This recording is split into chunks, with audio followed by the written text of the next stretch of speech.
So a huge unlabeled 1.6 gigabyte patch just now dropped for Dragon's Dogma 2 like 15 minutes ago from when I started recording this just now.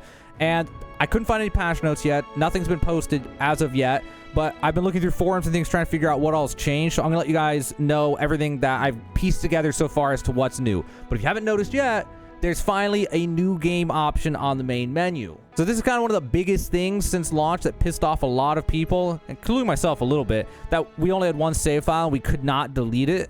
Well, now we can, but there's a catch. So this is kind of going to be like mixed feelings on this, right? So we can make a new game now, but you have to delete your game to make a new game. You can still only have one game, which, by the way, if you're on Steam, I saw someone had made some jank mod on Reddit that would actually give you the functionality we should have of multiple save files. So maybe go look into that if you want to have multiple save files.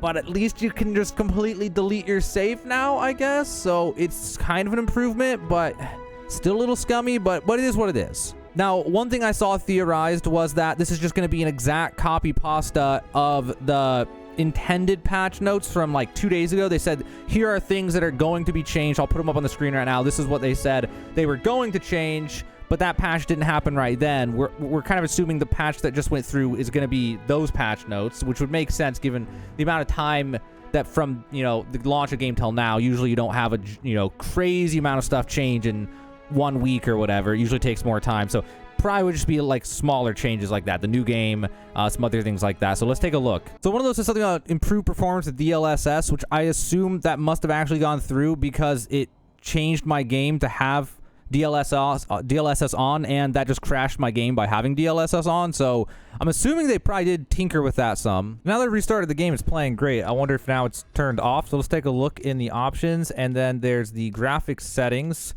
And we have super resolution off and fidelity FX super resolution off. So it might have been on before and then it crashed and then it turned it off. I don't really know what happened there.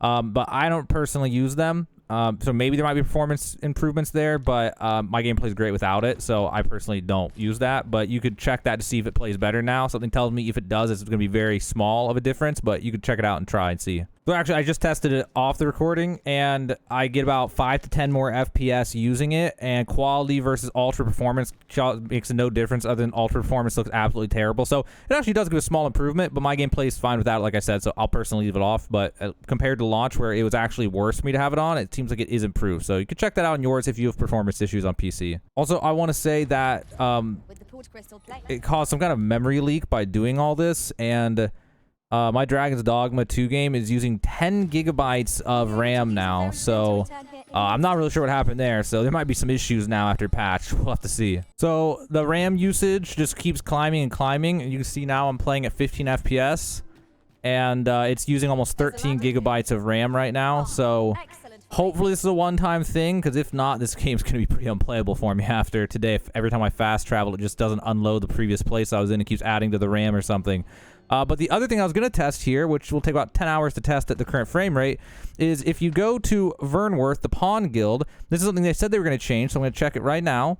So the Vernworth Pawn Guild, you talk to this guy, and he sells the Art of Metamorphisis for 500 RC, and he used to only have 2. You can only change you or your pawn's appearance 2 times, assuming you even had the RC to do it. Well, now he has 99 of them. So they did, in fact, go through with that change. So that way you actually can change your appearance as much as you want without having to pay real-life money in the online store.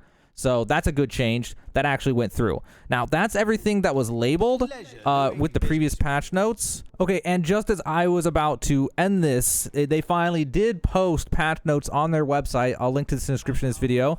But there's PlayStation change, PlayStation 5 changes, and Steam, and then PlayStation 5 only changes and Steam only changes. So the ones that go between both is adding the option to start a new game when save data already exists, which they fail to say also deletes your game. You can still only have one game at a time. And then changed, like I just showed you, the Art of Metamorphosis. Now there's 99 at the Pawn Guild instead of 2. So also said they making the quest that allows player to acquire their own dwelling where they can save the rest of. It's a way to what I said. The previous, what they listed before, they went through with. This one I can't test for you guys because I'm already so late in my game it wouldn't be testable, but you know, it's probably true. I have no reason to believe it's not true. Text display issues, bug fixes. And then in PlayStation, added the option to switch motion blur on and off. Oh my god, you guys had to play with motion blur? That must have been terrible. and then added the option to switch ray tracing on and off, which I guess would improve frame rate on PlayStation 5 to turn that off, which would be really nice if it was stuck on before. And then adding the option to set frame rate max at 30 FPS in options, and then Steam-specific improved quality when DLSS super resolution is able, which is true. Like, as I tested it, I actually gained 10 FPS now instead of having nothing happen. And then fixing an issue related to display of models under some specific settings. All right, so yep, that confirms it. It was like what I said earlier, that is in fact what went through. And like I tested it, this is real. That's all there is to it. It's a huge update, 1.6 gigabyte update for a very small amount of stuff, but it is what it is. I just wanted to keep you guys up to date. It just happened to like drop right as I was going on to make another video about something else. So I figured, heck, you know what? I'll just let you guys know and talk about it real fast. So that's the Dragon's Dogma 2 update as of March 29th, 2024. That's everything that happened. If you're wondering, well, now you know what's new in Dragon's Dogma 2.